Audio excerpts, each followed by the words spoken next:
A Hong Kong court today found two former senior editors guilty of sedition in relation to publications by the now-defunct Stand News.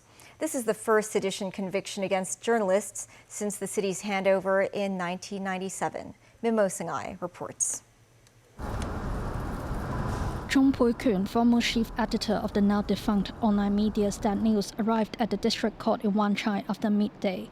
The other defendant, Patrick Lam, a former acting chief editor, was not present at the hearing due to health reasons. After 56 days of trial, the court handed down its verdict and the pair were found guilty of sedition. John Lam and the parent company of Stand News were accused of publishing 17 seditious articles to incite hatred towards the central and Hong Kong government between July 2020 and December 2021. The authors of the articles include exiled and wanted activists Nathan Law and Ted Ho. In the judgment, Judge Kwok Wai Kin said the political atmosphere was extremely heated when the case happened, and a large number of people were not pleased with the central and local authorities. The court ruled that 11 out of the 17 articles involved had a seditious intention. Among them, 4 were written by a former journalist, Alan Au. The judge said the content of the 11 articles did not have any objective basis and had the intention to incite public hatred towards the central and Hong Kong authorities. Chung Pui-Kun handled 10 of the seditious articles as the chief editor of Stand News. Patrick Lam dealt with 1 article when he became the acting chief editor.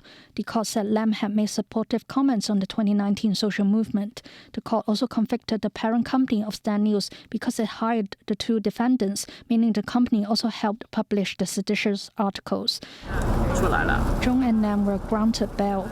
Chung was seen leaving the courthouse afterwards. The 2 defendants will be sentenced on September 26th. Chief Superintendent Steve Lee of the National Security Department of the Police Force said freedom to publish and freedom of the press are not definite and restrictions can be imposed. We are not actively to capture all the information from the press, but as far as you know that because the news is going to the public, we are not to impose a lot of restriction on them, but we are just looking into that. Rather, they have been disseminated, the information is seditious in nature. That's all is according to the law.